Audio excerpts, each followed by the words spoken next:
Pessoal, vou explicar o que é o teste da segunda derivada. O teste da segunda derivada é um teste para encontrar os pontos máximo e mínimo de uma função. Como que a gente faz o teste da primeira derivada? Dada a função, a primeira coisa é derivar a função. E a gente deriva a função e iguala a zero. E aí a gente vai tentar encontrar os valores de x que tornam a primeira derivada igual a zero. Então a gente vai ter uma função, vai derivar a função e vai igualar a zero. E vai procurar os valores de x que tornam essa primeira derivada igual a zero. Depois que a gente igualar a zero e encontrar os valores de x, a gente calcula a segunda derivada. Então eu calculo a segunda derivada. E após o cálculo da segunda derivada, eu vou pegar os valores que eu encontrei no primeiro passo e vou substituir na segunda derivada. Se eu substituir na segunda derivada e der um resultado final positivo, é porque naquele ponto a função tem um mínimo. Se eu pegar os valores de x do primeiro passo, substituir na segunda derivada e der um resultado negativo, é porque naquele ponto a função tem um ponto máximo. Se ao substituir os valores que encontrei no primeiro passo na segunda derivada e o resultado for igual a zero, o teste é inconclusivo. Então, na prática, vou mostrar um exemplo para vocês. Então, vamos trabalhar com essa função, 18x mais 3x ao quadrado menos 4x ao cubo. Então, eu vou encontrar os pontos de máximo e mínimo relativo aplicando o critério ou teste da segunda derivada, da derivada segunda. Então, eu vou calcular a derivada dessa função aqui, ó.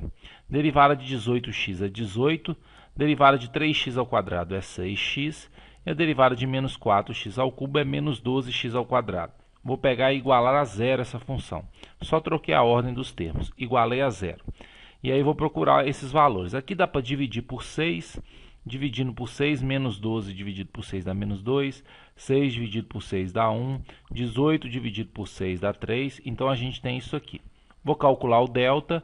O delta é 25. Os valores de x vão ser menos 1 e 3 meios. Então esses são os valores de x. Esses são os valores de x que tornam a primeira derivada igual a zero. Então, eles são os candidatos a máximo e mínimo. O que eu vou fazer agora? Eu vou pegar a primeira derivada, que está aqui, copiei ela aqui de novo, e vou derivar novamente. A segunda derivada, derivada de 18 é 0, derivada de 6x é 6, e derivada de menos 12x ao quadrado é menos 24x. E aí eu vou pegar cada um desses pontos. Vou pegar primeiro ponto x igual a menos 1 e vou substituir no lugar do x. Quando eu substituo no lugar do x, vai ficar 6 menos 24 e no lugar do x eu coloco menos 1. Menos 1 vezes menos 24 é 24, 24 mais 6 é 30. Como deu um resultado maior do que zero, então a função tem um ponto mínimo relativo em x igual a menos 1. Então toda vez que substituir e der um resultado maior do que zero, o ponto é mínimo. Agora eu vou pegar essa segunda derivada e vou trocar x por 3 meios. Trocando x por 3 meios, a gente tem o seguinte. O 6 eu repeti, menos 24 eu repeti, e no lugar desse x eu vou colocar o 3 meios. Está aqui o 3 meios. 24 dividido por 2 é 12, 12 vezes 3 é 36, 6 menos 36, menos 30. Deu um resultado menor do que zero, então quer dizer que nesse ponto a função tem um máximo relativo. Deu maior do que zero, mínimo. Deu menor do que zero, máximo. Então esse é o teste da segunda derivada. Deriva pela primeira vez, iguala a zero, acha os valores de x. Deriva pela segunda vez e substitui os valores de x. Ao substituir o valor de x, deu maior do que zero, ponto mínimo. Ao substituir o valor de x, deu menor do que zero, ponto máximo.